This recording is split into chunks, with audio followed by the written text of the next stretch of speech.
Welcome to another episode of Duck's Electronic Repair Bench.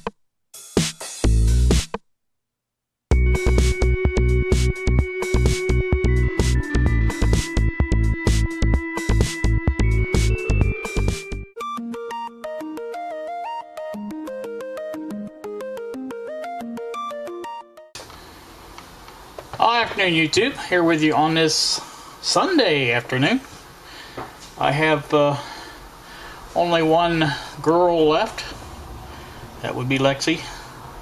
She doesn't go to work till 5 this afternoon, so Kylie's already been picked up. I believe she has to do some chores at home. So that's what's going on. What I'm doing today, I'm going to post up a picture here, show you right here.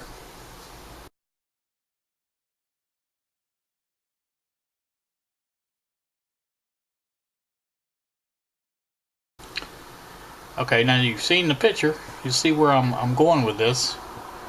That's the coupling capacitor between the radio section and the audio section. Okay, on the Zenith is what I'm working on. That crackling noise. I have to isolate it to a section, and that one basically takes all of the radio section out of it. AM, FM doesn't matter. And I'm pretty darn sure I heard it on both AM and FM before anyway. But anyway, that's what I'm doing, and we're going to show you the results of what happens with that. So check it out. All right. Back here with you. I have the radio on. It is up all the way. Obviously there's no music coming through or anything like that because I have the radio section disconnected. But if you listen, you can hear a staticky noise coming from the speaker. Sometimes it's worse than others, but that proves to me, anyway, I think it should be proof to most everybody, that the noise in this radio is coming from the audio section. I mean, after all, it's still making noise. I can turn the volume control up and down. It really doesn't have a lot of effect on it. That's a kind of a clue too, actually, because it tells you if the, well, not really, because now see, it's perfectly quiet right now, right at the moment. And so is that because it stopped or what? I'm going to do some poking around here and just see if I can find my little poker and just see. And here is the now listen, so you'll hear it when I touch that. That's me, my finger on the screwdriver touching that. That shows that the audio amp is working. So it goes through here, comes the wiper. The wiper takes it over to the next stage, which is here. C404. Now that has been replaced. As you can hear, the noise is, let me get up here where I'm looking at. The noise is kind of coming back.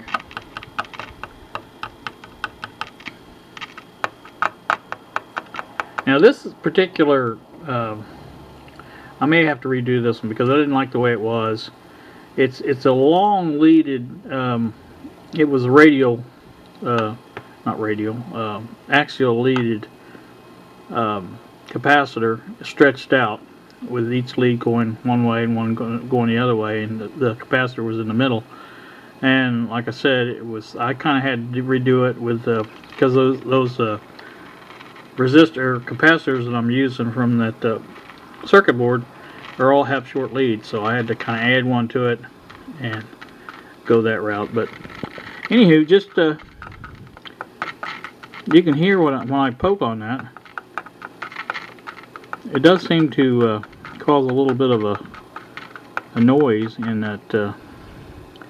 So this is the amplifier, the circuit, or the transistor, if I'm trying to say. So I just kind of want to poke around a little bit. basically what we want to do now is take the circuit signal tracer and kind of see if we can isolate that into a different section. Obviously me poking here has something to do with that, and this is basically right out of the I'll show you where that's at on the schematic.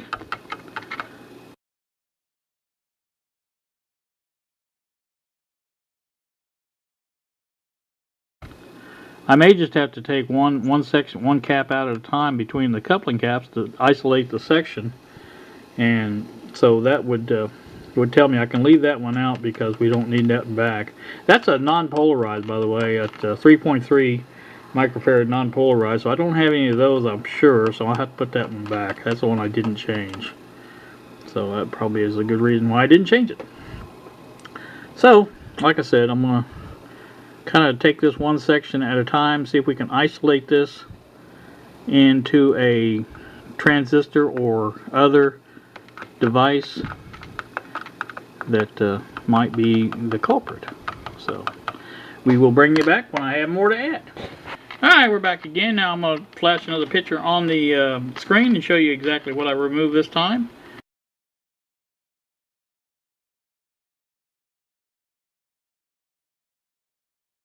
And I'm going to show you that also that the noise is still there. You can hear, I think, the crackling and the popping.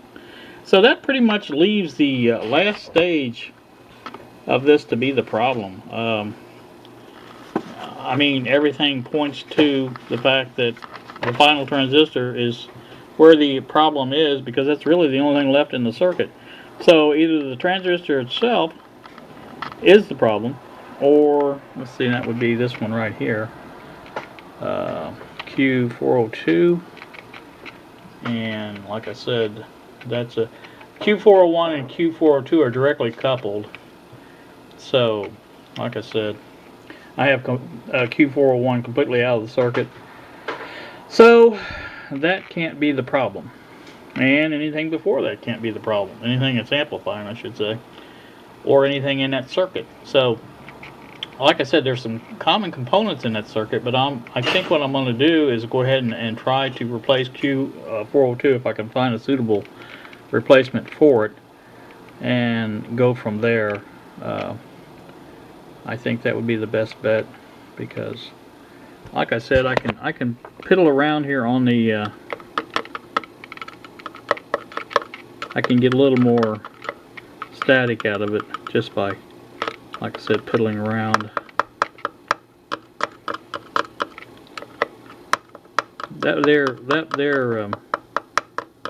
It could even be a bad solder joint here, you know. You can hear what happens when I do that.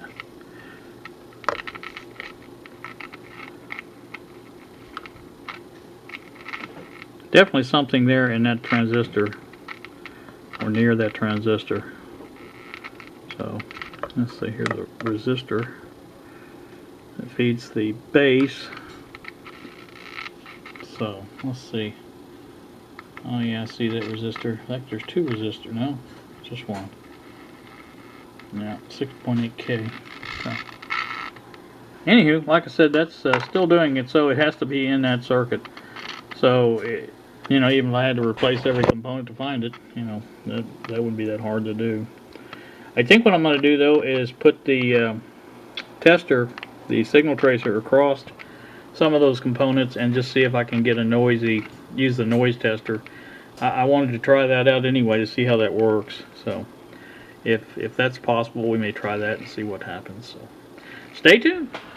I'm back with you again. I have the signal tracer set up in noise mode, and I want to give you an indication of what it does. That's just touching the bits together. There's nothing coming out of the speaker really. And I'm going to show you a couple of this resistor here I put under it. There it goes. Did make a good connection. Now I got a good connection. No noise. This is a capacitor. no noise. This resistor, which goes to the emitter of the final transistor. Now, see, I don't know enough. I haven't used this, or I need to read up on it. But I haven't used it enough to discover. Now, here's another resistor here in the same circuit. See what it does. No noise. See, now there's just only one that does it, and it's this one right here. So now I wonder if that's what the noise function does, because it seems like everything else tests, you know, with no noise. But I also tested this capacitor out of the signal tracer, the one that was supposedly causing noise, and it doesn't make any noise either. So see, that's kind of things I run into when I troubleshoot. I really need to read up more on that noise function and see how that works. But as of right now, I'm just this R404, is it? I think it's 404. I can't see. I may go ahead and take that out and use it, you know, without the out of the circuit, and just see how it tests out that way. So I may do that, and we'll come back. Alright, we have some further proof that the problem is definitely in the audio section. I have the capacitor between the first and second stage on the audio out of it, and this is playing from the volume control.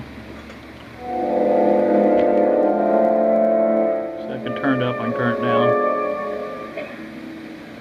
So very clear coming out of the signal tracer. So I'm pretty darn sure that concludes for sure that the problem is in that audio section. I had taken, let's see, I've taken the remember the resistor I thought might be noisy, that tested noisy in the circuit. Well, out of the circuit it tested nice and pure and clean, so there's other things in that circuit. One of them being that transistor. So just gonna, I don't have one to replace it, so I will have to wait and go from there. Gonna take a break now. I think a good long break, actually. Probably won't come back to this until maybe this evening sometime after Lexi leaves. I don't know, it just depends. See what time it is. 4 o'clock, so she goes to work in an hour, so I will probably just cut this here. It's long enough. So, like I said, we're making progress. Pretty much narrowed it down to just a few components, if you can look at the schematic. There's not a lot in there. After Q401, which is, I had taken it out of there, I had taken the entire Q401 transistor, oh, I'm sorry, yeah, Q401 out of the circuit, and noise was still there, so there's not a lot of things there to go through. So anyway, we will, I'm going to read up on how to use that noise tester too, because I don't think I'm doing that right. So, you guys have a great day. Thanks so much for watching, and you know the drill. See ya.